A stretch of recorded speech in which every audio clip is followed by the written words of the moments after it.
Fala galera, sejam bem-vindos a mais um episódio do Movimentcast. Eu sou o Matheus Winkler, estou aqui com o meu co-host Vitor Brito e hoje a gente está com um convidado especial que é um cara que ele não somente fala sobre o esporte, ele pratica o esporte, ele não somente é nutricionista, ele pratica em si mesmo a nutrição.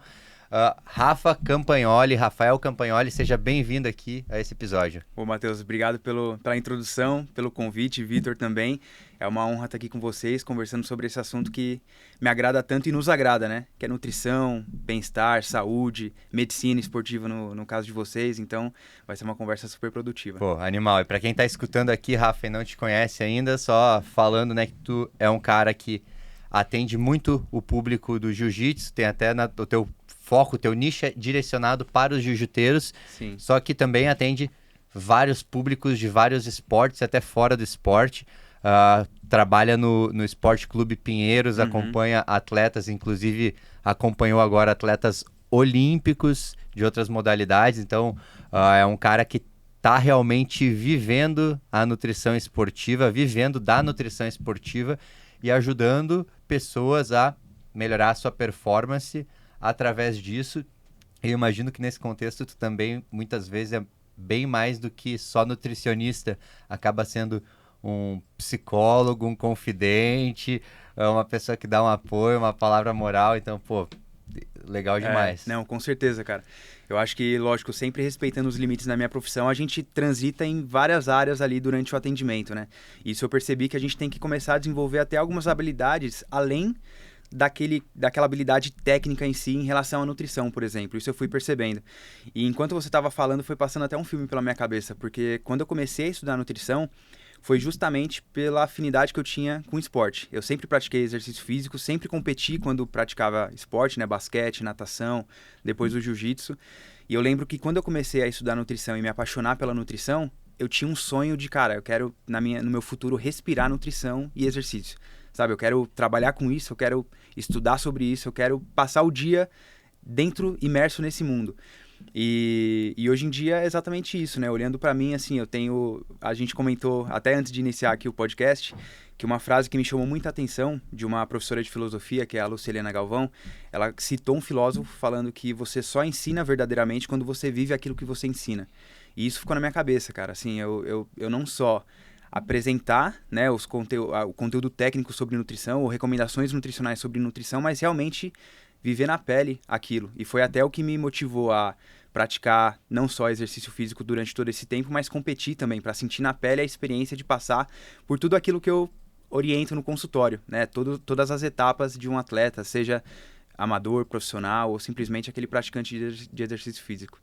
Rafa, queria te agradecer pela presença, que eu entrei aqui filmando para fazer algo diferente, mas é um prazer ter você aqui. E a gente conversou um pouquinho antes e saber que você começou desde cedo no jiu-jitsu, sempre teve o esporte dentro da sua vida como um todo, mas quem foi o principal incentivador assim da sua vida com relação ao esporte? Sim, cara, é interessante essa conversa porque até os meus 10, 11 anos eu era uma criança obesa. Bem acima do peso, talvez ali em um grau mais inicial de obesidade. Eu era bem gordinho, aquela pessoa que as pessoas olhavam e falavam, como ele é fortinho, sabe? E foi através do esporte que meus pais identificaram uma forma de me colocar um pouco mais no eixo ali, né, de ir melhorando a minha saúde e tudo mais. O próprio médico, na época, quando minha mãe me levou ao médico, ele falou, se você não mudar um pouco o comportamento com seu filho em relação à alimentação e esporte, ele vai estar num cenário bem prejudicial daqui a alguns poucos anos. E foi aí que eu fui introduzido ao esporte. Comecei na natação, e aí comecei a praticar natação, comecei a me desenvolver ali e comecei a competir. Depois eu passei um período treinando basquete, e aí competia também pela escola e tudo mais. Só tentou os esportes que a altura não te favoreceu. Exatamente. E aos 12 anos eu comecei a treinar jiu-jitsu, até por influência do meu pai, que começou a treinar, e aí na academia que ele treinava, eu fui assistir alguns treinos, me interessei ali, e aí ele resolveu me levar contra toda a minha família, né? Até por uma questão de proteção mesmo. Eu entendo que não foi por mal. Eu até falo pro meu pai hoje em dia que essa decisão tão simples mudou tanto a trajetória da minha vida que na época ninguém pensa, né? Que uma pequena mudança nas escolhas ali pode mudar totalmente a trajetória. Hoje eu tô imerso no jiu-jitsu de um jeito que eu com certeza não estaria se não fosse essa introdução do meu pai quando eu tinha 12 anos. E aí eu comecei a treinar aos 12 anos o jiu-jitsu e competi logo em seguida. Na época queria ser atleta profissional, até consegui algumas coisas na época que treinava jiu-jitsu e competia, né? Eu consegui estudar numa escola particular na época com bolsa atleta pelo jiu-jitsu. Cara, isso lá atrás, porque o jiu-jitsu hoje tá ganhando mais espaço. Com mas certeza. Lá atrás, quando tu tinha 12 13 anos, isso daí era... Isso, a gente tá falando de 17 anos atrás, mais ou menos, de 18 anos atrás. Então, poucas pessoas viviam do jiu-jitsu, né? Mas eu tinha essa vontade realmente de ser atleta. Tava me destacando nas competições e aí tive esse apoio da escola. Então, eu tinha realmente desejo de ser um atleta profissional e os meus professores ali na época, as pessoas que estavam ao meu redor, viam esse potencial, né? Só que aí eu acabei me machucando, eu tive uma lesão. O médico eu não tenho tanta clareza sobre qual foi o diagnóstico, mas parece ter sido um desgaste de cartilagem, que se eu não parasse naquele momento para cuidar disso e insistisse nos treinos, eu provavelmente teria que operar os 2 joelhos muito em breve. E até por falta de conhecimento também, a gente nem foi buscar uma outra opinião, não fazia preparação física na época. Meu pai falou, Rafa, você tá com 16 anos agora, tá prestes a operar os 2 joelhos, eu já treinava com dor, sabe? Já treinava com bastante desconforto. Ele falou, pô, imagina você com 30 anos, como você vai estar. E aí, na época, né, com um acesso mais limitado a mais conhecimento, a gente decidiu parar de treinar o jiu-jitsu. E aí eu comecei a ir para outros caminhos, mas sempre tive em mente que eu queria trabalhar com esporte. Eu não me via trabalhando com algo que não tivesse relação com exercício físico. Por isso eu sempre quis ou ser atleta ou, na época, profissional de educação física. Até os 45 do segundo tempo, meu desejo era ser profissional de educação física. E aí a nutrição entrou, assim, em dezembro para janeiro eu já estava matriculado e mudar totalmente a minha trajetória, assim, foi bem em cima da hora. E durante a faculdade, normalmente, por ter esse direcionamento com relação a gostar de esporte, você criou esse olhar dentro ou você viu todas as matérias como importantes, assim? Sim, então, quando eu entrei, como a gente está conversando aqui, eu entrei já com esse desejo de ir para a área de nutrição esportiva, né? E eu comecei a entender que tinha algumas matérias básicas que eu precisaria focar se eu quisesse ser um bom profissional na parte de atuação profissional clínica mesmo, né? Então, fisiologia, bioquímica, essas matérias de base que compõem um bom atendimento, mas que não está exatamente na cara do atendimento, mas que você precisa ter o domínio para poder atuar, eu sempre tive clareza que eu tinha que levar essas matérias a sério. Mas uma coisa que eu até sempre falo, né? Assim que eu entrei, eu pensava em trabalhar 100% com nutrição esportiva e achava que esse era o meu nicho. Só que quanto mais você vai estudando, e que bom que eu tive esse despertar ainda na graduação, você percebe que a nutrição clínica e esportiva ela anda lado a lado, né? Tava até falando com vocês que eu atendo pessoas que praticam exercício físico, mas que possuem diabetes tipo 1, possuem doenças intestinais. Então, estudar não só nutrição esportiva, mas também nutrição clínica, porque quando você recebe alguém, você recebe uma pessoa. Essa pessoa treina, mas essa pessoa tem questões emocionais envolvidas ali no ato de comer, então você tem que estudar comportamento humano. Essa pessoa pode ter alguma dislipidemia ou alguma doença crônica, então você tem que saber estudar para auxiliar aquela pessoa. As coisas não são tão separadas assim como muitas vezes a gente cria essa ideia quando entra na graduação, né? E despertar para isso foi muito bom, porque eu comecei a valorizar disciplinas que não estavam relacionadas só a nutrição esportiva em si e todas essas outras, o que foi, hoje eu olho para trás e vejo que foi realmente fundamental. Até tem um lance assim, Rafa, que eu vejo, cara, que os pacientes, já que eu sou médico do esporte, o Vitor também é médico do esporte, a gente vê pessoas que praticam esporte, assim como pra ti chega o cara que já pratica, que muitas vezes já tem uma alimentação relativamente saudável, tudo mais, e aí às vezes ele tem uma patologia, às vezes ele tem a dislipidemia, às vezes ele tem a hipertensão, e muitas vezes ele tem dificuldade de aceitar que ele tem e de aderir a uma medicação, porque ele fala assim, não, mas eu sou saudável. E outros profissionais, um nutricionista que não tem o olhar que tu tem, ele pode ignorar o fato de que ele tem uma dislipidemia, de que ele tem alguma coisa, e tipo, não, vamos lá, tu é triatleta, né, é diabético, vamos carbar e usar um monte de carbo. Será que é a melhor alternativa para esse cara tá usando um monte de 120, 90 gramas de gel de carbo por hora? Será que nos treinos mais curtos ele tem que carbar tanto assim? Será que ele não pode fazer uma estratégia um pouco diferente, deixar aquele carbo para a prova. Só que, cara, eu vejo que existe uma visão dos profissionais que trabalham com saúde muito estreita às vezes, e nós mesmos a gente tem que lutar contra isso em nós, porque às vezes a gente tem que se lembrar que não, o paciente ele pode ter uma patologia e mesmo sendo super saudável no estilo de vida, a loteria genética deu para ele aquela propensão, às vezes ele vai ter que usar alguma medicação, às vezes ele vai ter que ter atenção dobrada em alguma coisa. Só que eu não posso ignorar isso e pensar que só porque o cara é atleta, eu vou focar só em performance e abandonar a saúde dele por completo. Total, cara. Você me fez lembrar um artigo que eu li um tempo atrás. Eu sei que o termo holístico entrou um pouco em... Ele foi um pouco, como eu posso dizer... Caiu no charlatanismo. Caiu no charlatanismo, assim. Exatamente. Mas a definição da palavra holística é você ter um olhar um pouco mais do todo, né?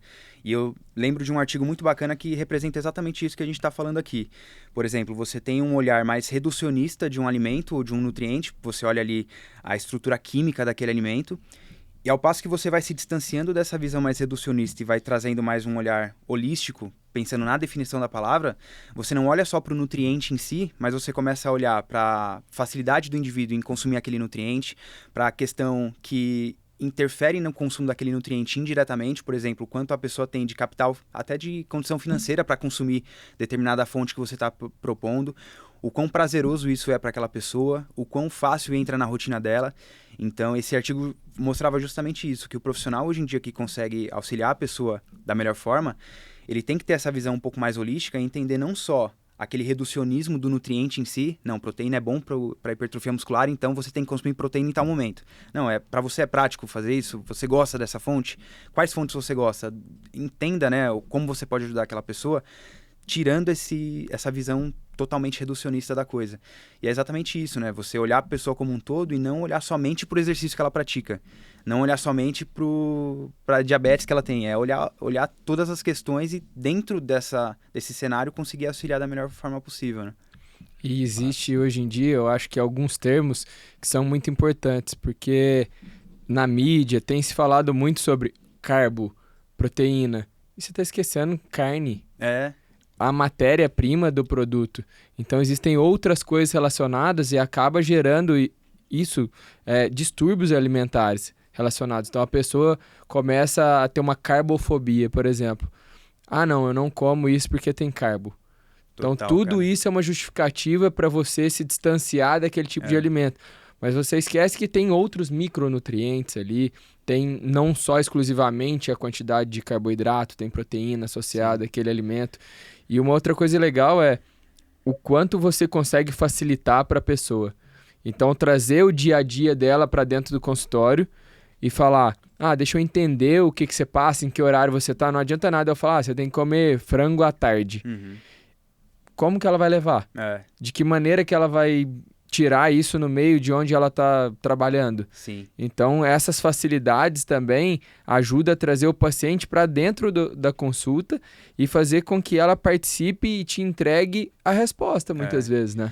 E hoje você tocou num ponto interessante, que é essa questão do terrorismo que se faz na nutrição, né, cara?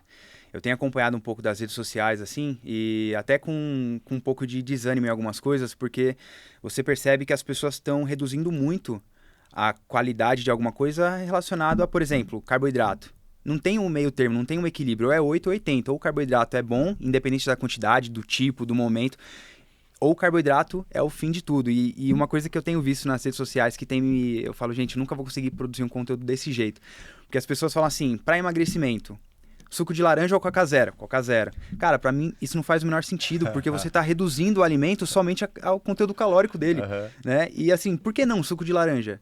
Será que o suco de laranja, que um copo vai ter ali menos de 100 calorias, será que ele realmente vai atrapalhar o emagrecimento de uma pessoa que tem margem para comer 2.000 calorias e emagrecer? Será que se ela gostar do suco de laranja e não gostar da Coca Zero, não é possível encaixar um copo de suco de laranja na rotina alimentar dela e ainda assim ela emagrecer? Cara, então assim, eu sempre ia responder, depende. Tal coisa ou tal coisa? Depende, porque depende de tudo. Por exemplo, consumo de açúcar. Já se sabe hoje, já tem vários estudos mostrando que a qualidade da alimentação é importante e existe um limite seguro para você consumir açúcar ou sódio ou qualquer outro nutriente que não seja nutricionalmente rico em micronutrientes ou que tenha um padrão, uma característica nutricional tão saudável. Mas você tem uma margem segura para consumir aquilo. E você tem momentos oportunos que você pode priorizar aquele consumo. Então, não tem... Nada na nutrição é tão direta assim em relação à resposta. Tudo depende, né? E depende até mesmo do contexto que a gente está falando aqui. E uma pergunta de contexto, então, de momento específico que tu falou. Qual que é o momento específico para a pessoa poder consumir um açúcar mais processado, aquele docinho que a pessoa gosta? O que tu recomenda assim para os seus pacientes quanto a isso? Então, aí eu vou... A primeira resposta vai ser aquela mesma, depende. Por quê? Eu vejo muita orientação assim, consuma um carboidrato refinado ou um docinho pré-treino porque você vai utilizar aquele doce, aquele carboidrato durante o treino e isso não vai te gerar problema. Só que existe um ponto ainda mais importante do que esse momento, que é o saldo calórico diário. Se você, por exemplo, organiza a sua alimentação de uma forma que você tem um padrão alimentar adequado, você treina durante o início do dia e você gosta de comer um doce depois do jantar, por exemplo, não há problema nenhum você consumir esse doce no jantar, desde que o seu saldo calórico diário esteja compatível com a sua necessidade e com o seu objetivo. Então, até existe esse momento na cabeça mais oportuno, próximo ao início do treino, mas quando a gente fala sobre o valor calórico diário, esse conceito cai um pouco por terra, porque você não vai aumentar a chance de armazenar aquele açúcar que você consumiu como fonte de gordura, se o seu saldo diário está compatível com o emagrecimento, por exemplo, entendeu? Entendi. E então, assim, tem gente que vem e fala assim, é que no momento ali, depois do treino, teu músculo, tu vai estar com as células receptivas, vai receber a glicose sem a insulina necessariamente e tal, só que o que tu está falando é assim, por mais que exista e possa existir isso, se a pessoa gosta de comer depois do jantar, isso é importante para ela, então num plano de longo prazo, também a adesão a alguma coisa vai ter a ver com a satisfação dela de vida. Sim, e aí é o olhar holístico de novo, de eu dizer, tá, beleza, fora esse meu microfato científico, que relevância ele tem se a pessoa não está satisfeita e não vai conseguir levar para a vida, né? Exatamente. E sabe uma coisa importante? A gente saber, por exemplo, em quem aquele conhecimento faz sentido. Porque, por exemplo, a gente sabe que no momento pós-treino, a nossa maquinaria metabólica está mais ávida para ressíntese de glicogênio, por exemplo, e favorecer essa ressíntese de glicogênio a partir do momento pós-treino em diante, ao longo de algumas horas. Mas esse efeito pode durar até cerca de 24 horas. E outra coisa também, para uma pessoa que treina uma vez ao dia, por exemplo, treina todo dia de manhã ou todo dia à noite, desde que ela esteja consumindo quantidades calóricas adequadas ao longo do dia inteiro, a taxa de ressíntese de glicogênio dela é de cerca de 5% por hora. Ou seja, em 24 horas ela já restabeleceu 100% do estoque de glicogênio dela, se ela tiver com uma alimentação compatível com a demanda dela. E muitas vezes as pessoas acabam colocando esse docinho pós-treino para favorecer essa ressíntese de glicogênio. Mas, cara, a maioria das pessoas não treinam mais do que uma vez por dia. Então, para que pressa para repor esse glicogênio tão rápido se você, comendo bem ao longo do dia inteiro, você vai repor nessa taxa de 5% por hora? Então, às vezes, é pegar uma informação que faz sentido para um atleta de alto rendimento, que às vezes tem uma rotina de treino diferente, que treina 2 vezes ao dia ali, por exemplo, e aí do primeiro para o segundo treino ele precisa otimizar essa ressíntese de glicogênio dele, e aí você tenta aplicar na vida de uma pessoa que não está naquela situação, entendeu? Então, muitas vezes isso, as pessoas normais como a gente, assim, que gosta de treinar, mas que não é um atleta de alto nível, olha estratégias que muitas vezes são aplicadas ao atleta de alto nível e quer reproduzir na nossa vida, mas que para nós não vai fazer diferença nenhuma, entendeu? Você já tinha pensado nessa aí da ressíntese de 5% por hora? Não. Eu também não. É que, cara, esse ponto que tu tocou, a gente fala direto isso, que assim, tem várias coisas que a gente extrapola pro cara que treina num alto rendimento ali e tipo, não porque é uma verdade em um cenário vai ser verdade em todos os cenários, cada um tem uma demanda. Sim. E aí tu trouxe um baita exemplo que eu não sei nem se todo mundo conseguiu acompanhar aí o raciocínio de que, porra, tu vai restabelecer 5% por hora, um dia tem 24 horas, então em 20 horas tu restabelece. Mas, cara, se tu não treinar 2 vezes ao dia, realmente, por que tu precisa restabelecer rápido esse glicogênio? Então, cai por terra, aí tu vai fazer a gente chorar em casa, que o cara tá tipo, porra, eu comia o doce pós-treino por isso. Mas o cara, então, essa mesma pessoa, se o balanço energético diário total tiver equilibrado com o objetivo dele, ele pode continuar comendo o doce dele no horário... Exato, no horário que ele gosta mais e que se encaixa melhor ali na rotina. E esse é um ponto legal que eu sempre falo. Ao invés de adotar lados, é legal que é interessante que a gente flexibilize ao máximo, né? Por exemplo, eu vou até puxar um exemplo diferente disso que a gente está falando, mas que você vai ver que tem total relação com o que a gente está conversando agora. As pessoas falam, tem pessoas que defendem um consumo de alimentos de origem animal, falando que as fontes proteicas animais são melhores para o ganho de massa muscular e isso favorece o ganho de massa muscular e a proteína animal deve ser priorizada. E tem o outro público falando que as proteínas vegetais são as melhores, ou que são boas, ou que são tão boas quanto, e as duas fontes são tão eficientes quanto para promover um ganho de massa muscular. Quando a gente vai olhar os estudos mostram que desde que você esteja numa dieta hiperproteica compatível com ganho de massa muscular, de onde essa proteína vem não é relevante. Tem até um estudo muito legal de um grupo de pesquisadores da USP mostrando isso, que quando você está numa dieta hiperproteica, aquela quantidade de aminoácidos essenciais desfavorável para a proteína vegetal, ela é perdida quando você nivela por cima a ingestão total de proteína ao longo do dia, entendeu? Então, ambos os grupos com a dieta hiperproteica, o ganho de massa muscular e ganho de força é basicamente o mesmo. E aí eu sempre falo isso.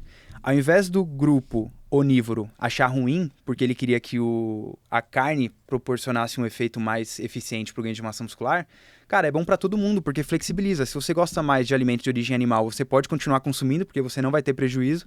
Mas quem gosta de alimentos de origem vegetal, também pode ficar feliz, porque você também não vai ter prejuízo. Então, ao invés de tentar querer defender um lado na nutrição, quanto mais a gente puder favorecer e flexibilizar para os dois lados se sentirem bem, melhor coisa, né? Então, acho que essa flexibilização é o que me desperta, sabe?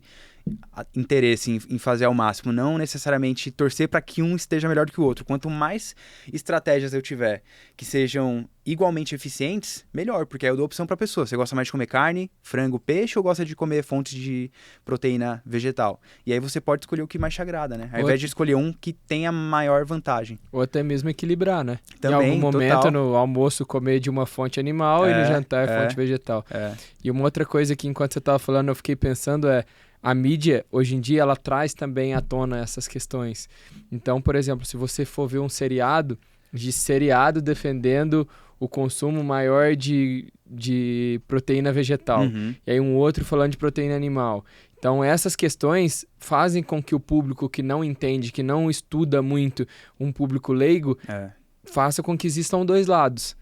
Então, o pessoal que está defendendo dieta vegana, vegetariana, fala que a gente vai acabar com o mundo se consumir a carne. Sim. E que a gente está destruindo os animais. E aí o outro fala que se a gente não utilizar os animais, vai entrar em extinção. Enfim, independente de qual seja ele o argumento, é sempre colocando dois lados.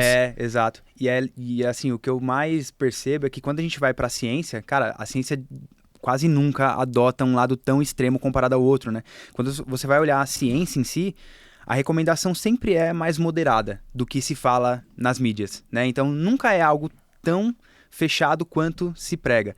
Por exemplo, hoje a gente já sabe, com base em vários estudos de muita qualidade, que aquela dieta com padrão alimentar compatível com o Mediterrâneo, sabe? Em que a base são alimentos de origem vegetal in natura, cereais integrais, frutas, legumes, verduras, oleaginosas e tudo mais, deve compor a base da alimentação.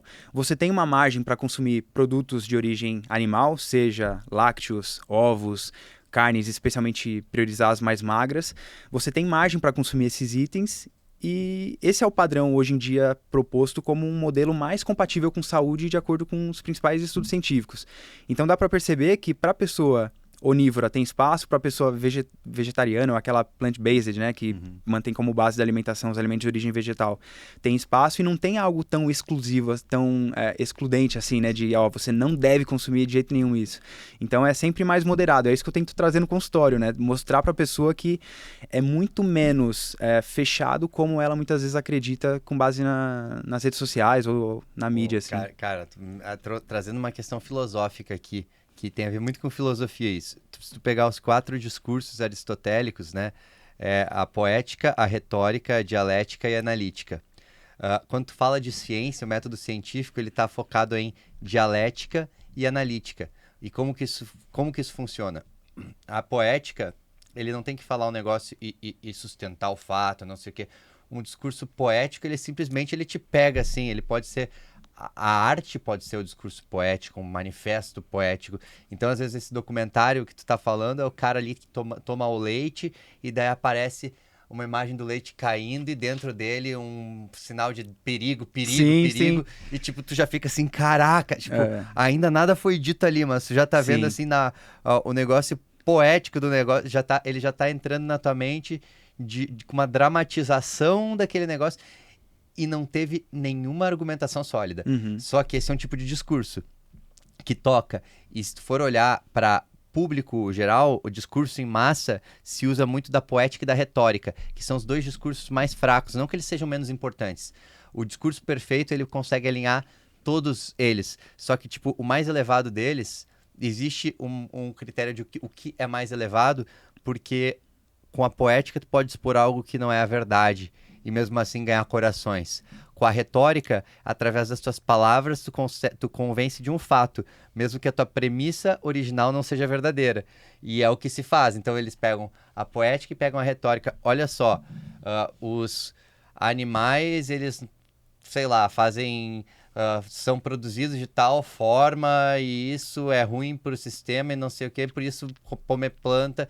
Então o cara vai por um caminho assim e ele sustenta com uma retórica que por isso é ruim, só que daí tem vários pontos cegos. E aí entra a dialética. O que é a dialética? É fazer perguntas assim, tá, mas vem cá. E se esses animais forem criados de determinada forma? Tá, mas e se os vegetais que tu tá falando forem feitos com agrotóxicos? Mas e se não sei o quê? Daí começa mas as perguntas... E se você tiver que responder essas perguntas, vai ficar evidente o quê? Incongruência no discurso. Sim. Então, esses discursos de massa, que é o que tu falou, é a Coca Zero ou não sei o quê? Depende do quê? Das perguntas. Por quê? Porque tu expôs a prova da dialética. Só que é um esforço mental que muitos não vão querer entrar nesse esforço mental. Por isso que a ciência se ocupa disso, de fazer essa ponderação. E a analítica, a gente tem meta-análises, é o quê? A analítica é assim, o que passou da prova dialética, eu vou analisar a prova de fogo para ver o que realmente é aos olhos, né? O que realmente é. Então tem coisas assim que simplesmente no discurso na analítica pura eu posso dizer que a vida, ela é. Eu não posso negar. A verdade, ela é inegável. Então, o último discurso é o analítico, que é assim, é o fato que é e é inegável e não tem como tu lutar contra ele. Mas vários desses discursos assim de massa, cara, a gente tá em tempos de política. Campanha política é poética e retórica. Porque alguém tem uma linha de raciocínio, se num debate o candidato expõe uma pergunta, que é a dialética, o cara já foge e responde o que ele quer. Exato. Você vê que, assim, é muito claro que as pessoas, elas querem se convencer daquilo que elas já acreditam, né? Então, às vezes, elas já procuram informações só que reforçam aquilo que elas já acreditam. E quando a gente começa a buscar um pouco mais o método científico para evoluir como profissional, a gente começa a perceber que é importante se desprender dessa expectativa que a gente cria sobre determinado assunto, né? Porque eu vi até um cientista falando algo muito interessante, que um dos grandes objetivos da ciência não é estar certa, é estar menos errada, é diminuir a chance de erro. E muitas vezes quando você vai estudar alguma coisa, se você já vai estudar querendo encontrar algo, você vai selecionar artigos que só confirmam aquilo que você está buscando. E aí você começa a só se alimentar daquilo que você já quer acreditar. Você tem que se desprender um pouco, muitas vezes não sempre, né, dessa crença ou dessa expectativa sobre algo, para tentar chegar em minimizar o erro na hora de escolher alguma coisa e não em somente reforçar aquilo que você acredita, né? Tentar chegar mais próximo da verdade, talvez essa seja a definição. Quando você estuda com esse viés de eu quero que isso dê certo, você já direciona não necessariamente para a verdade ou para o que tem menor chance de dar erro, mas para aquilo que você quer acreditar, né? E acho que é um exercício que tem se perdido hoje em dia quando a gente vai olhar pro todo. Você estava falando do cenário político, é exatamente isso. E para várias outras coisas, quando a gente vê discussões na internet, principalmente as que são mais rasas, são sempre pessoas querendo defender o seu ponto de vista e não abrindo possibilidade de olhar um dado que seja contra o que ela quer acreditar e aceitar a possibilidade de mudar de visão, né? E acho que isso é muito importante, né, cara? Porque senão a gente começa só a discutir sobre coisas. Nem eu quero chegar na verdade, nem você. Eu só quero estar certo. E você também, entendeu? Então vira uma coisa muito pouco produtiva, né? E falar da parte científica é super interessante, que quanto mais a gente lê, mais a gente vê o quanto a gente tem que estudar mais. Por quê? Porque se você pega um artigo, é a conclusão que eu queria chegar. Você pode chegar e mostrar para todos os seus pacientes ou para as pessoas e falar assim, a verdade é essa. Só que muitas vezes você não pesquisou se o outro lado também é verdade. Ou se ele comparou as duas coisas. E aí entra no que o Matheus falou. Estudos, existe uma pirâmide de evidência científica. Na base, tem vários estudos de relato de caso, por exemplo, na medicina, que é um paciente que você viu e falou, olha, aconteceu isso, isso e isso com esse paciente. E no topo da cadeia é a meta-análise, que você pega vários ensaios clínicos, que são os principais, e avalia eles todos comparativamente. Então, se você não comparar todos os estudos que existem sobre aquele assunto, você não tem uma resposta. E hoje em dia o que o pessoal mais faz quero achar um estudo que comprova o que eu acho certo. E aí eu falo, é cientificamente comprovado. Mas não é. Só que eu vou jogar mais fogo aí, então. Porque aí o cara entra a gente entra nessa e não, ciência. Só que até a própria ciência tem a sua falha. Porque então, o topo da pirâmide é a meta-análise. Beleza, então através da meta-análise eu chego na verdade absoluta? Não, porque qual que é a limitação da meta-análise? O próprio método que foi utilizado em todos os estudos que estão ali nessa meta-análise. Cara, mas aí você percebe que o que você acabou de falar amarra exatamente o que a gente estava falando, que a ciência ela não tá para exatamente mostrar a verdade, sim diminuir a chance de erro, né? Exato. Porque é exatamente isso, não é que a ciência vai te mostrar um caminho exato de verdade absoluta, é simplesmente você usar para diminuir a chance de erro. Mas a chance de erro sempre existe, legal. Faz parte, né, do até método. pro cara falar assim, para argumentar que às vezes tem pessoas que, cara, são pessoas que são muito boas, estudam muito, são super competentes, e aí a pessoa tá com a cabeça fechada em relação a alguma nova ideia. Não, mas é que as meta-análises, elas não falam isso. E aí tu tem que falar pro cara, não, beleza, legal, mas você entende que os estudos que estão sendo analisados são de péssima qualidade e que talvez isso aqui, que muita gente tem feito empiricamente, está tendo resultado. Talvez se fizessem estudos sobre isso bem feitos, o resultado ia ser diferente. E daí daqui a pouco começam a estudar essa coisa e passa 10 anos e muda um paradigma. Sim. Então, tipo, é interessante que a gente defendendo o método científico, a gente tem que reconhecer que também às vezes a gente também não pode...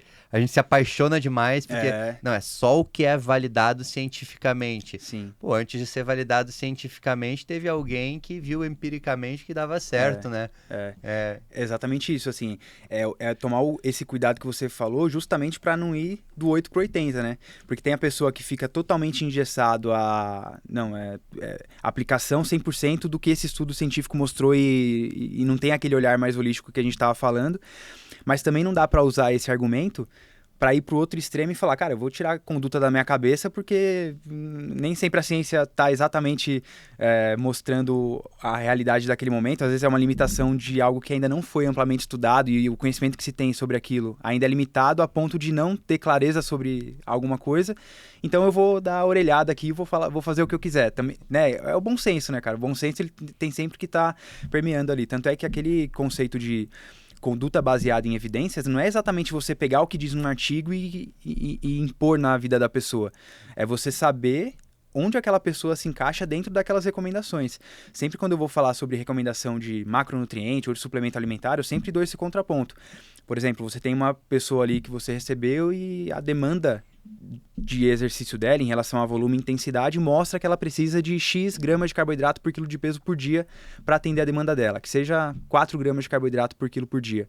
Só que a pessoa chegou no seu consultório consumindo 1 grama de carboidrato por quilo por dia e com medo de ganhar gordura, de engordar e tudo mais. Se você quiser aplicar a ciência 100% ali, o que aquele estudo te mostrou, aquele bom estudo te mostrou, você já vai fazer a pessoa sair do 1 pro 4. E ela não vai ter adesão nenhuma. Não, cara, não vai ter adesão nenhuma. Ela vai olhar e falar, cara, isso aqui não é pra mim, eu vou engordar, não. Mais importante do que colocar a pessoa dentro da recomendação é, de alguma forma, aproximá-la da recomendação, né? Então, se ela sai do consultório, se ela entrou no consultório consumindo 1 grama por quilo e ela saiu consumindo 1,5 grama a 2, cara, já vai ser o primeiro ponto em direção ao nosso objetivo principal para eu começar a coletar feedbacks como ela vai se sentir aplicando aquilo, deixar ela experimentar, né, as mudanças no treino, mudanças no dia a dia, na disposição, na concentração e tudo mais. E em cima do resultado dela ir adotando novas condutas, né? Então essa conduta baseada em evidência, eu sempre falo, cara, tenha muito bom senso na hora de aplicar isso, porque você pode receber uma pessoa e, na melhor das intenções, estabelecer uma estratégia que não seja a melhor para ela naquele momento, porque você não escutou, né, ou não conseguiu enxergar a pessoa, você só olhou para a recomendação. Então tem que tomar esse cuidado sempre, né? Pra não espanar, né? O cara espana. Ô, Rafa, e uma coisa que eu não sei se existem particularidades com relação a estudos dentro da nutrição esportiva no jiu-jitsu, eu não sei particularmente, mas existe algo que seja recomendado especificamente pro jiu-jitsu? Então, na verdade, o estudo científico sobre o jiu-jitsu existe, tem alguns estudos mostrando diretamente a avaliação de pessoas que praticam jiu-jitsu, mas na maioria das coisas, a gente pega características do treino de jiu-jitsu em relação à característica metabólica, volume, intensidade do treino, entende a característica do treino e aí sim aplica estratégias que são validadas. Por exemplo, hoje em dia a gente tem recomendações de macronutrientes em relação a carboidrato, proteína e gordura compatível com o treino de jiu-jitsu para atender essa demanda. E existem suplementos alimentares que podem melhorar a performance no jiu-jitsu e alguns deles não foram testados especificamente no jiu-jitsu, mas foram testados em exercícios que têm características metabólicas, de tempo, de esforços intermitentes, que são semelhantes ao do jiu-jitsu e aí com isso a gente consegue extrapolar. Por exemplo, suplementação de creatina, de nitrato, de beta-alanina, bicarbonato de sódio, cafeína, são suplementos que são validados para uso no jiu-jitsu, mas nem todos eles têm estudos especificamente para o jiu-jitsu. Mas pensando assim, fisiologicamente... Fisiologicamente, de acordo com os estudos que já têm esses suplementos com um bom nível de evidência, de acordo com característica metabólica, característica de intensidade, como eu falei, volume de treino, se aplica. E aí entra um ponto importante que é um ponto de cuidado, né? Eu tenho visto bastante nas redes sociais, muitas pessoas olham para esses suplementos que são possíveis para entrarem como estratégia para melhorar a performance e acaba querendo usar tudo. Só que existe um nível de prioridades, né, cara? Muitas vezes eu costumo sempre falar que é a mesma coisa você tá construindo uma casa e, cara, você tá com a parede ali no cimento e você quer colocar um quadro, você já tá pensando na decoração. Não, primeiro tem que estabelecer uma boa base, né? E essa base se constrói com alimento, com boa rotina de treino, com descanso adequado, com desenvolvimento técnico. Uma vez uma pessoa, depois a gente até volta nessa pergunta inicial que você comentou, mas só para dar um exemplo, a pessoa chegou até o consultório falando assim, Rafa, cara, eu tô me sentindo muito cansado nos treinos, meu gás acaba muito rápido, eu até falei, você é uma pessoa no primeiro rola, no segundo rola você já é outra, né? É exatamente isso, no segundo rola eu já tô muito cansado, queria alguma coisa que pudesse dar um up aí, que suplemento você acha que eu poderia tomar? E aí eu perguntei como que tava a rotina dela de treino, e aí ela falou, Rafa, não tô conseguindo treinar tão bem, tô treinando 2 vezes por semana quando eu consigo, mas nas últimas 2 semanas eu só fui uma vez ou nem fui por causa do trabalho e tudo mais, e eu sempre falo, cara, não tem como você buscar facilidades em relação à estratégia nutricional, por exemplo. Se você não treinar, você nunca vai ter um bom gás no jiu-jitsu porque você depende de um desenvolvimento cardiorrespiratório ali, um desenvolvimento específico da modalidade, né? Você nunca vai ser uma pessoa com bom condicionamento físico se você não treinar, por mais que a sua alimentação e suplementação esteja organizada. E muitas vezes eu tenho que trabalhar com essa quebra de expectativas, né, com as pessoas, porque muitas vezes elas chegam priorizando uma coisa que na verdade você fala, cara, isso aí é só o quadro da casa que ainda tá subindo as paredes ainda, sabe? O cara te perguntando assim, ô Rafa, que gasolina que eu boto aqui no meu Fusquinha pra ele ir, tipo... competir com a Ferrari. Eu até fiz um post sobre isso, falando que quando você quer suplementar, por exemplo, beta-alanina para melhorar o seu desempenho, mas você não tem nenhum desses pilares organizados, é a mesma coisa de você colocar aerofólio no Uno, velho, para melhorar um pouco a aerodinâmica e fazer ele ir mais rápido. Não vai fazer muita diferença, sabe? Não vai fazer diferença nenhuma, na verdade. Então é muito mais essa organização do que é prioridade naquele momento e o que não é. Todos esses suplementos são válidos, mas deixa eu pensar. Eu acho que em nenhum atleta até hoje eu sugeri todos simultaneamente. Eles sempre entraram em momentos específicos, em fases específicas, de acordo com a necessidade daquele atleta, sabe? Então, pensar em quanto mais melhor nem sempre é o melhor caminho, principalmente nesse caso. Qual que é a palavra que eu falo? Periodização. Exatamente. Total. Depende do período de treinamento, microciclo que ele está inserido. E aí, por isso que talvez ele chegar pra gente utilizando todos aqueles suplementos e fala assim, calma, vamos tirar tudo. Ele até assusta, fala, como assim? Sim. Tirar suplemento? Fala, então, vamos pensar bem como tá. E pra gente na parte médica, pra você chega a questão alimentar em si, mas pra gente fala assim, dosa minha testosterona, por favor, porque eu tô muito fadigado. Uhum. Então, a justificativa sempre é outra coisa. Sim. E não o que ele tá fazendo. Então, entender o que tá acontecendo no cotidiano, trazer o paciente para dentro da consulta e fazer com que ele participe é a chave do negócio. Com certeza. E não é simples. Porque ele quer a pílula mágica, né? Ele quer que você solucione com... não, eu já sei o que é o seu caso. Já vi um semelhante. Toma isso aqui. Uma coisa que eu aprendi a valorizar muito desde quando eu comecei a fazer a faculdade de nutrição, a treinar e até me desafiar em campeonatos e tudo mais... são meus lemas, assim, meus mantras. É valorizar o básico bem feito e manter constância, cara.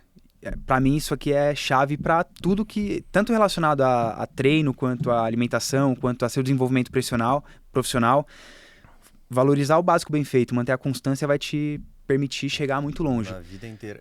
Rafa, quero que tu fale aí pra galera o que tu falou agora há pouco, que tu teve uma grande mudança aí nesse último ano, na tua questão constância de treino depois de ler um artigo específico.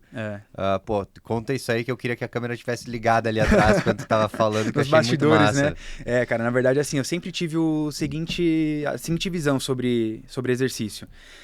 É importante para a saúde, claro, ninguém nega isso. Eu tenho a minha rotina de treino ali que eu procuro manter, mas o dia que eu estiver me sentindo cansado, indisposto e não quiser treinar, tudo bem não treinar, né? Tá tudo certo. Mas aí, uns 3 anos atrás, eu li um artigo mostrando o efeito do exercício físico no manejo da depressão. E aí eu sempre falo isso, né? Não é mostrando que o exercício físico substitui a terapia medicamentosa para o indivíduo que possui depressão, mas mostrando que o exercício físico ele tem um papel muito importante, tanto no tratamento quanto na remissão dessas pessoas, né? Em controle de sintomas e tudo mais. E nesse artigo, os pesquisadores eles deram algumas dicas para a pessoa conseguir engajar no exercício físico. Eles deram várias dicas lá em relação a você facilitar a sua rotina para que você consiga favorecer a sua ida ao treino, né? Para que você consiga manter esse ambiente mais favorável para você manter a rotina de treino. E uma dica que me pegou muito foi se comprometa com uma rotina de treinos que seja compatível com a sua vida e simplesmente vá. Não querer treinar não é razão para não ir. E eu fiquei pensando nisso. Eu falei, cara, não querer treinar não é razão para não ir. E eu comecei a aplicar isso realmente na minha vida. Eu olhei para minha rotina. Bom, a minha rotina de treino possível e compatível com a minha vida é 4 treinos de jiu-jitsu por semana, pelo menos, e 3 de musculação e preparação física, mínimo. Eu consigo me comprometer com isso. E a partir desse momento eu falei, eu não vou deixar de cumprir essa rotina de treino, contanto que, a não ser que eu esteja doente e tudo mais. E aí eu lembro que um momento decisivo, assim, que eu percebi que realmente isso fazia todo sentido, foi um dia que eu cheguei em casa numa sexta-feira, umas 5 e pouco da tarde, assim, tinha acabado de atender, foi um dia mais cansativo, sabe? Minha esposa tava pra chegar também, ela ia chegar depois de uns 40 minutos, 1 hora mais ou menos, e eu tava planejando treinar, musculação no caso, e aí eu sentei no sofá, falei, cara, acho que eu não vou treinar hoje não, tô cansado, né? Tudo bem não treinar hoje. Aí eu lembrei desse artigo, falei, pô, não querer treinar não é razão pra não ir, simplesmente vá. Exatamente nessa frase que eles colocam lá. E eu fui treinar. E logo no início do treino, cara, eu percebi que eu tava rendendo tão bem, assim, já tava outra cabeça, eu já tava curtindo muito estar ali, sabe? Tava treinando bem, tava gostando de estar ali, foi um dos melhores treinos daquelas últimas semanas. E aí isso só validou exatamente isso que eu tava procurando aplicar a partir dali no consultório. Se comprometer com essa rotina e simplesmente ir. E eu percebi que depois que eu comecei a aplicar isso, que já tem mais ou menos uns 3 anos... Assim, no ano, chutando, eu acho que eu deixei de faltar pelo menos em uns 30 treinos no ano, só tendo esse comportamento. Porque talvez pelo menos uma vez por semana ali, mais ou menos, eu poderia me permitir não ir porque eu tava cansado demais, talvez. E o ano tem 42, acho que, semanas, né? Então, cerca de 30 treinos no ano eu tenho certeza que eu fiz a mais. E eu percebi que manter essa constância no treino fez com que eu evoluísse ainda mais, assim, eu percebi muito claramente a minha evolução no jiu-jitsu, por exemplo, mantendo essa rotina inegociável, entendeu? Tanto é que no consultório, cara, é uma coisa que eu sempre bato na tecla. Se comprometa com uma rotina que seja compatível com a sua vida, porque não adianta, vou treinar, fazer 14 treinos por semana. Cara, se você não vai conseguir cumprir, nem estabeleça essa meta, porque vai ser frustrante pra você. Qual é a realidade, né? Seja sincero com você mesmo e se comprometa, mas assim, é se comprometer. Não eu vou tentar fazer, é se comprometer. Isso mudou muito a minha forma, tanto é que em praticamente toda consulta eu tenho essa conversa com as pessoas, sabe? Se a pessoa te falar que vou tentar, tu corrige ela, não, tentar, não. Então, eu falo assim, Eu falo exatamente isso que a gente acabou de conversar. Cara, estabeleça uma rotina real que seja compatível e vai ser o nosso compromisso. Tanto é que teve uma pessoa que eu atendi um tempo atrás, é até uma história legal que mostra bastante isso. Eu sou aquele nutricionista que eu não fico puxando mais sardinha para nutrição do que para o exercício. Muitas vezes, e nesse caso dessa pessoa, eu puxei mais sardinha até para o exercício físico, porque ela estava numa fase da vida em que ela estava numa mudança de trabalho, estava com um filho pequeno, estava, cara, com a vida praticamente um caos, né? E ela estava com muita dificuldade em se organizar. Por mais que eu tente sempre buscar o mais prático possível para a pessoa, ela, Rafa, cara, não tô conseguindo nem ficar pensando em questão de alimentação. O que você me sugere, né? E ela não estava conseguindo treinar também, não estava conseguindo manter uma boa rotina de treino. E eu falei, vamos fazer o seguinte, pelo próximo mês, esquece a parte da alimentação. Não que você vai propositalmente só comer besteira, não. Tenta não se preocupar com a alimentação nesse próximo ciclo. E tenta se comprometer com a rotina de treino. E aí eu entrei nessa conversa. Qual é a rotina de treino hoje que você considera possível na sua vida, mas que você vai se comprometer pelas próximas 4 semanas? Nosso compromisso. E aí ele falou, 3 vezes por semana. Falei, então beleza, você vai fazer 3 treinos por semana nas próximas 4 semanas, de forma inegociável, e aí depois a gente volta a conversar. E isso mudou muito o comportamento dele, porque isso é outra coisa que a gente vê em artigos, né? O exercício físico, ele é um potente hábito angular, que é aquele hábito que faz você melhorar ou piorar, né? Vários outros hábitos consequentemente. Então, cara, quando você consegue manter uma boa rotina de treino, você tende a melhorar seu sono, seu humor, a sua preocupação com a alimentação. Já tem até estudos mostrando isso, que quanto mais engajada a pessoa está no exercício físico, mais ela tende a se preocupar com a alimentação. Talvez vocês já até tenham percebido isso em algum momento, né? Total. Quando você está mais engajado no treino, você se preocupa um pouco mais. Melhora sono, humor, intestino, enfim. É um comportamento que melhora vários outros. E ele chegou depois desse um mês motivado a se organizar de fato com a alimentação, porque ele percebeu que ele se sentiu bem passando esse período focando nos treinos. Então, é valorizar o treino, entendendo que ele vai melhorar vários outros aspectos da vida, né? Cara, o próximo dia que eu não quiser treinar, vai aparecer a tua cabeça, Pô, assim, cara, em lugar da imaginação. Eu vou ficar muito feliz. Não querer treinar não é razão para não ir. Cara, não isso aí... Vai aparecer a tua cabeça, velho, falando na minha mente, velho. Exato. Até, cara, um negócio que a gente vai botar pra quem estiver assistindo o vídeo, assim, vai ser uma foto do antes e depois, que até aquele treino tu era um frango. Até aquele dia... aquele foi o treino que tudo mudou, né? Cara, tudo mudou. Cara, mas é aquela frase que eu comentei no início, né? Logo no início da nossa conversa, que faz todo sentido, assim. Que você só ensina verdadeiramente quando você vive aquilo que você ensina. E eu acho que tudo isso que a gente está conversando aqui são coisas que a gente pratica também, né? Essa Total. questão do treino, talvez eu nunca teria tido esse insight e percebido realmente que pode fazer a diferença na vida de alguma pessoa se não tivesse feito na minha. Porque pra mim foi um divisor de águas esse artigo bobo, que, cara, às vezes você fala assim, tô aqui, eu quero pegar algum artigo pra ler e ele aparece e você começa a ler um artigo científico ali que você não cria tanta expectativa. Você lê algo que te chama atenção, que te desperta aquele alerta e fala, faz sentido, e isso muda totalmente a forma como você lida com o exercício dali pra frente. Uhum. Eu penso muito isso, assim, às vezes uma coisa que você não dá tanta atenção ou que você não acha que vai mudar tanto a sua vida pode mudar por uma simples frase. A mesma frase, num momento diferente da sua vida, tem impacto diferente, né? Às vezes você escutou a mesma coisa a vida inteira, mas chega um determinado momento que você escuta a mesma coisa e ela entra de uma forma diferente. É muito doido isso. Cara, pra gente que sempre treina, eu às vezes até tinha dificuldade de entender a pessoa que falava que ela não conseguia fazer. Eu pensava assim, como assim não consegue fazer? Pega, sai e treina. Assim, o que me fazia um boçal, né? Porque não é assim. É que eu já tô tão acostumado a ter isso como parte da minha rotina e se torna enraizado dentro de ti, ter hábitos mais saudáveis, treinar, etc. E pra mim, algo que mudou bastante foi quando eu tive um entorse bem feio no tornozelo e fiquei, na época, tava treinando bastante Gil lá com o Jeitoso e torci caminhando na rua o tornozelo, entorse feio, fiquei uns 4 meses sem treinar. E, cara, naquele momento eu me vi incapaz de fazer várias coisas. Eu não podia fazer, eu não podia correr, eu não podia... Cara, tudo ficou, assim, impossível de ser feito, assim. E daí eu pensei, nossa, cara, eu vejo às vezes as pessoas... Acontece alguma coisa na vida delas e elas falam, rolou tal coisa e eu não consegui mais me exercitar e tal. Pra mim, minha rotina já era tão encaixada que teve que rolar algo que dificultou bastante pra me desmotivar. Sim. Mas foi um baita aprendizado pra mim passar por esse processo porque eu me tornei mais empático com as pessoas, de entender, tá, cara, às vezes não é tão fácil assim para todo mundo e tem seus desafios. Sim. Seja mais compassivo.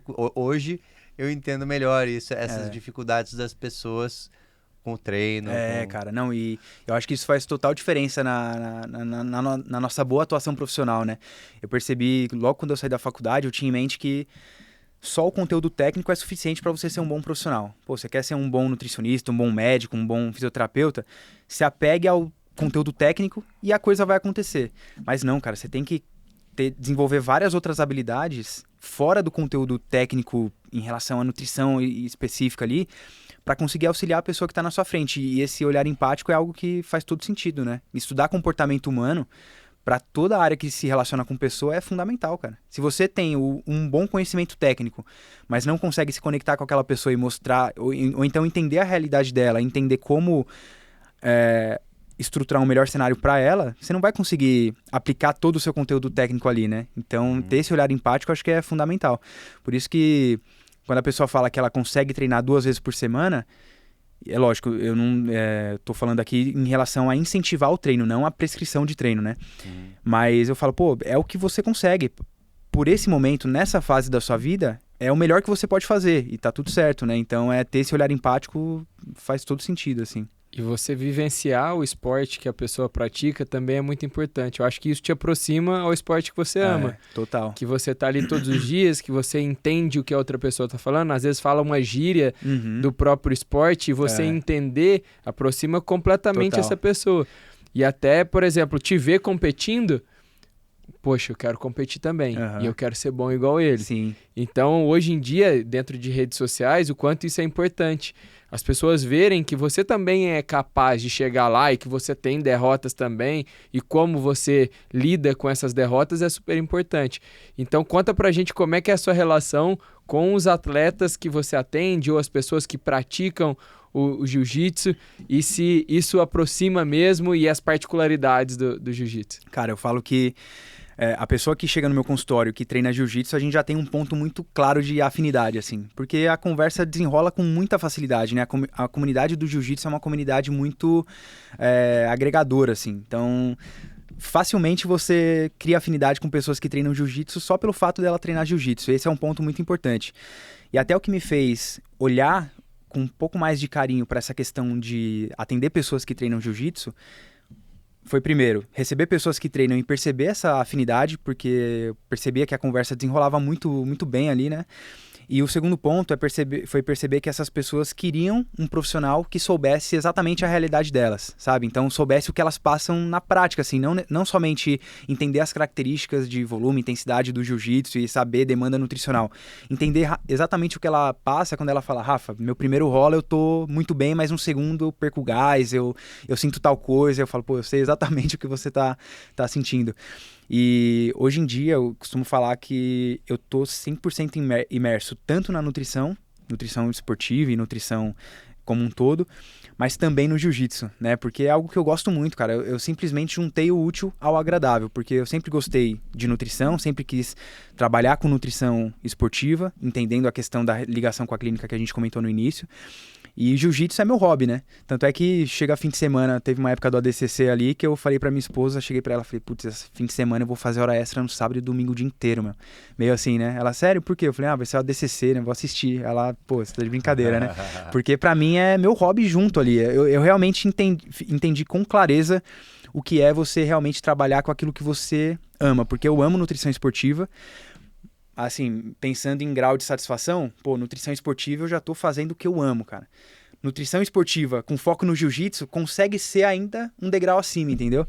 Então eu percebo que essa afinidade que eu gero com as pessoas é muito por conta disso, porque eu sei exatamente o que elas passam no tatame e eu quis me experienciar nos campeonatos justamente para viver exatamente o que um atleta vive.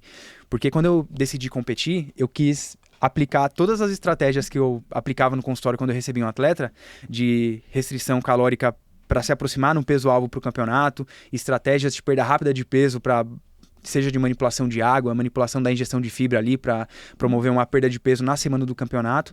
Só que eu não queria fazer isso sem ter um campeonato, porque eu queria viver 100% essa experiência de novo, né? Então eu realmente decidi competir numa categoria de peso abaixo da que eu tava na época. Eu perdi 9 quilos para poder competir.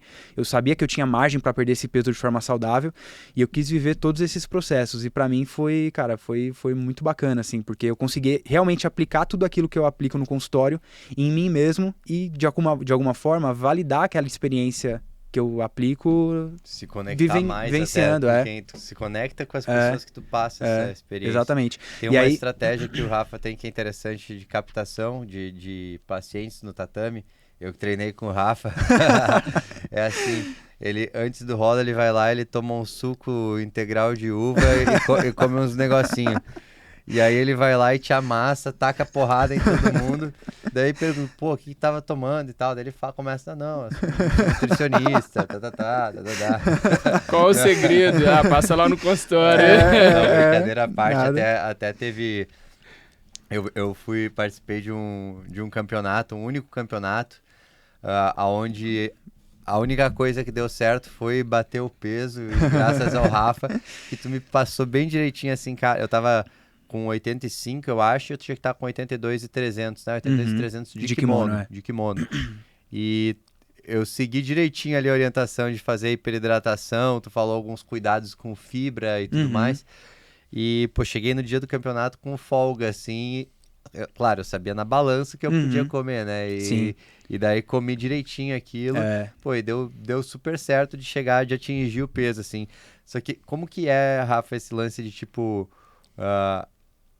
a margem, o que é a margem saudável e quanto que um atleta de luta costuma perder normalmente quando a pesagem é no dia? Vou te fazer duas perguntas, quando a pesagem é no dia e quando a pesagem é um dia antes, porque eu sei que são jogos completamente diferentes. Totalmente. Por exemplo, a maioria dos atletas que eu atendo, seja atleta profissional ou amador, eles treinam jiu-jitsu, né? E a maioria dos campeonatos de jiu-jitsu, a pesagem acontece minutos ou 1 hora antes da primeira luta, cerca de 40 minutos antes da primeira luta.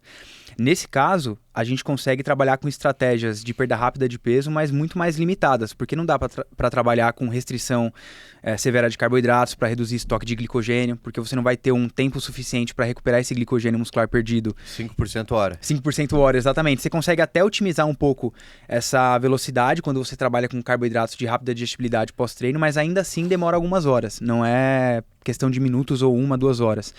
Então, restrição severa de carboidrato não dá para trabalhar, ou melhor, não é indicado, né, trabalhar.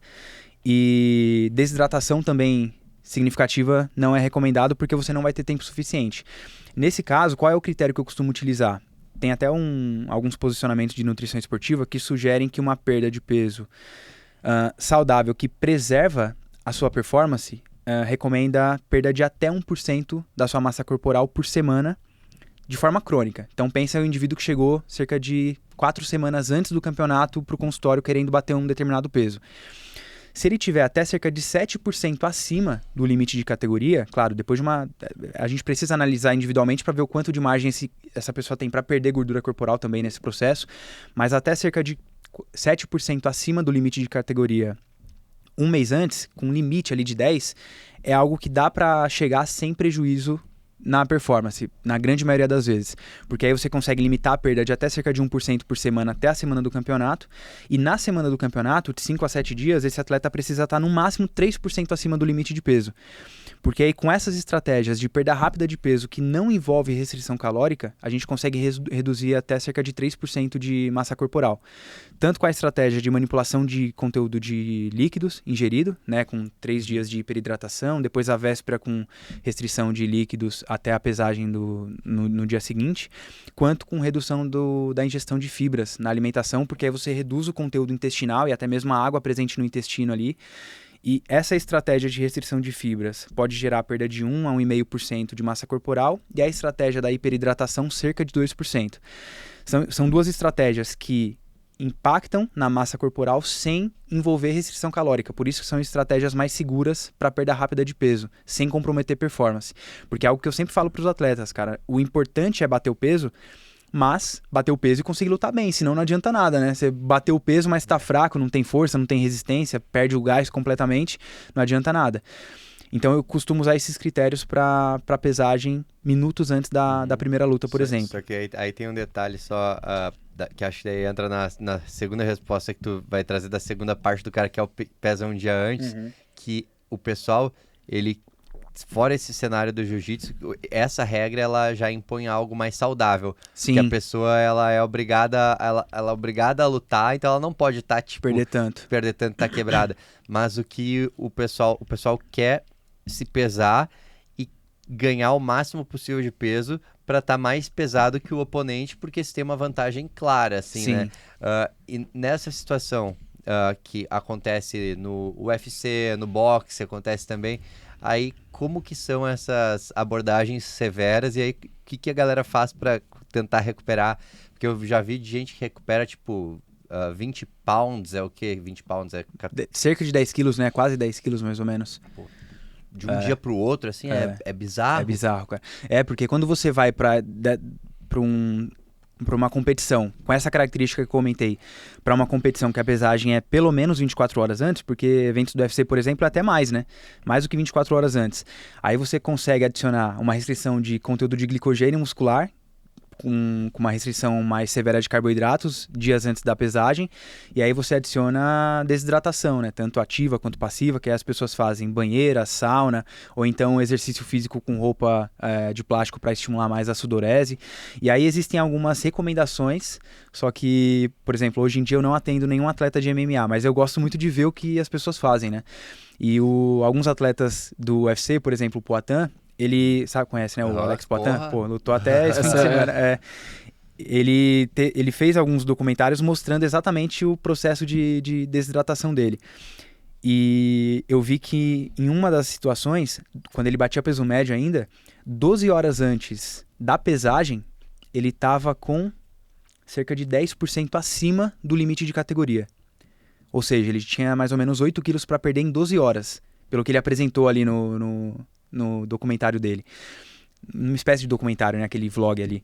E eu falei, caramba, é bem fora das recomendações principais, porque pelo que eu tenho lido, se recomenda que de 5 a 7 dias antes da pesagem, quando você tem esse tempo maior de intervalo da pesagem até a luta, você pode estabelecer um limite de cerca de 10% de perda de peso na semana do campeonato, idealmente até cerca de 8%. E iniciar o processo de desidratação no máximo 5% acima do limite de categoria. Você vê que ele começou o dobro, né? Inclusive ele ganhou naquela ocasião. Acho que foi a primeira luta contra o Adesanya que aconteceu isso, se eu não me engano. Então, existem esses critérios, mas a gente percebe que muitas vezes na vida real você tem que trabalhar no melhor cenário possível dentro das condições que o atleta te apresenta ali na hora, né? Nem sempre o cenário perfeito vai ser possível de ser aplicado. E a gente, como trabalha exatamente com pessoas, com atletas de alto nível ou que precisam desse refinamento, muitas vezes a gente vai ter que lidar com uma situação que não é o cenário ideal. Muitas vezes, na verdade, isso acontece. E a gente tem que adotar ali algumas estratégias dentro daquela condição para tornar o processo o mais próximo do ideal possível. Mas seriam mais ou menos esses critérios. A pessoa que pesa e luta depois de 24 horas ou mais, ela poderia trabalhar com essa restrição mais severa de carboidratos e incluir uma perda de peso pela desidratação maior. Caraca, eu já vi um estudo com lutadores de wrestling que tem muito o wrestling fora do Brasil, nos college, high school, os caras treinam muito wrestling. E eles começam a fazer estratégias de manipulação de peso desde muito jovens na carreira deles. E aí, esse estudo que eu vi falava que os que tinham mais experiência em fazer com corte de peso e com ganhar peso de novo e ganhavam essa capacidade de ser mais agressivos e ganhar mais, tinham estatisticamente uma vantagem muito grande dentro da luta. E, pô, aí é a mesma coisa, né? Claro, o cara é um monstro. Tem trocentas lutas de kickbox, né? Já passou por isso várias vezes. Mas ele também, fora toda a experiência em luta, ele tem também toda essa experiência e a fisiologia dele permite que ele tolere coisas que para uma pessoa... Cara, para uma pessoa comum, ela pode morrer Total. nesse processo de desidratação. Imitar o que ele faz, né? Com certeza. Exato, imitar o que ele faz, uma pessoa normal pode realmente morrer. Sim, até porque é exatamente isso que você falou. A tolerância ela é muito individual e depende muito da experiência, né?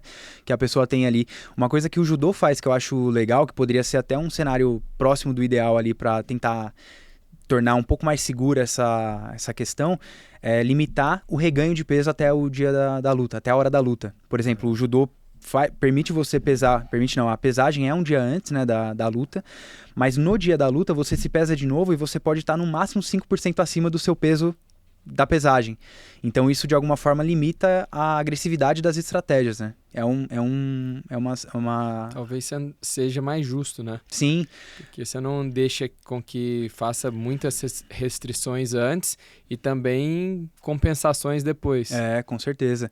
E esse é o problema, né? Porque, por que as pessoas fazem isso? Porque realmente, eu estava buscando alguns estudos sobre isso para ver o que tem de conhecimento. E é muito difícil avaliar diretamente o efeito disso, porque não tem como você avaliar diretamente. Você faz muito estudo de associação, né? Pessoas que costumam perder peso tendem a ter resultados mais positivos do que aquelas que não perdem. Mas qual que é a grande limitação que eu vejo em alguns estudos? Por exemplo, se eu vou avaliar vocês dois e comparar testes de performance de vocês agora versus vocês depois de uma desidratação. Vocês vão ter perdido performance e é natural. Mesmo depois do tempo de reganho, digamos assim. Só que qual é o problema? Eu estou comparando você com você mesmo. O ideal seria comparar com uma pessoa da sua categoria de cima versus você perdendo peso, perdendo um pouco de performance, mas comparado a alguém da categoria de baixo. Que essa é a realidade, né? Então é muito difícil fazer esse tipo de estudo, porque depende de muitas variáveis ali. Por isso que não dá para chegar num dado tão claro sobre o efeito dessas estratégias. É muito mais de associação. Quem costuma perder mais peso, quem costuma aplicar estratégias de perda de peso, tendem a ter resultados melhores. Mas a gente tem que criar critérios de segurança para não... Já teve até caso de morte, né? Em atletas de MMA que passaram por processos de perda de peso e desidratação tão severa que vieram a óbito e tal. No bodybuilding é uma das coisas que mais mata é diurético, sim, cara. Sim. Porque, tá certo, isso eu tô falando de forma aguda, né? Uhum. Porque o pessoal usa muita droga, mas de forma aguda o que mais pode prejudicar ali um bodybuilder é diurético. Eles usam muito diurético para competir. Sim. E aí o cara entra num cenário que ele pode estar fora todas as drogas que o cara já usa, que já pode ter um rim mais balhado e tal. Pô, o cara pode estar com potássio lá nas alturas, ou pode entrar em uma insuficiência renal aguda, porque desidratou demais, usou muita droga para desidratar. É muito louco isso, e muito atleta é assim, é cabeça 100% focado em performance, a custe o que custar, né? Então, se não tiver alguém ou alguma organização, instituição para frear um pouco ali o atleta, cara, ele vai no limite até que esse limite possa custar a vida dele mesmo. Tem atleta que não tem esse mecanismo de preservação bom, né? De, essa estratégia é muito arriscada, eu realmente vou tomar esse cuidado. Tem atleta que visa performance, custe o que custar, e numa dessa pode ter um efeito muito prejudicial. Por isso que eu acho que é importante criar esses critérios e ter essas organizações. Por exemplo, eu acho que o ONE, sabe, aquele evento de luta asiático, se não me engano, eles têm um mecanismo de avaliação de densidade de urina, por exemplo. Eles fazem testes de nível de hidratação do atleta na pesagem, porque se tiver num nível de hidratação abaixo do critério que eles colocam, o atleta perdeu a questão da balança ali, mesmo que ele bata o peso. Ele bate o peso, mas ele está com um nível de hidratação abaixo do critério que eles colocam, é como se o atleta não tivesse batido o peso, entendeu? Então, acho que esses critérios são criados justamente para preservar a integridade e saúde do atleta, né? Que é fundamental. E nós, como profissionais da área de saúde, devemos orientar a todos eles, né? Total. Porque eles querem que a gente faça tudo aquilo que a gente tem de conhecimento, mas muitas vezes, calma, vamos individualizar para o seu esporte, para as suas questões pessoais, enfim. Sim. E eu acho muito legal a nossa conversa como um todo, Rafa. Eu aprendi muito com você. Digo mesmo, acho que você consegue enxergar a nutrição não só pelas questões alimentares, mas também como trazer o paciente para o exercício físico, para as outras questões relacionadas à reabilitação, com sono de boa qualidade. Enfim, tenho certeza que você tem o seu olhar holístico e eu acredito muito nisso. E tenho certeza que a cada dia mais você está crescendo justamente por esse olhar e não só com um perfil treinar, de... E por treinar sempre também, né?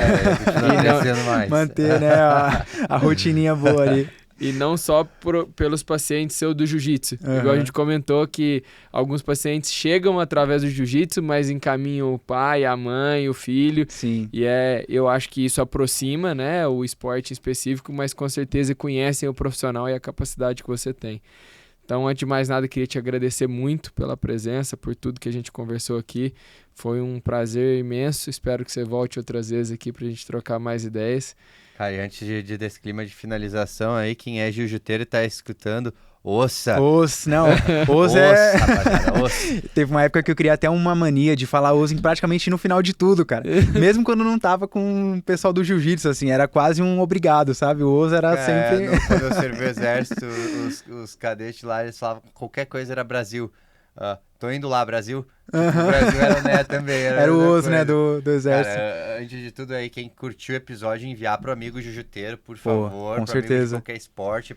Cara, teve muito insight aqui, achei que a gente ia falar de jiu-jitsu e nutrição. A conversa abriu, né? Putz, a conversa foi pra vários caminhos, assim. Então, a gente sabe que tem muita gente que escuta aqui o episódio e a gente vê que tem um público assim umas 10 vezes maior do que o número de avaliações para cada episódio.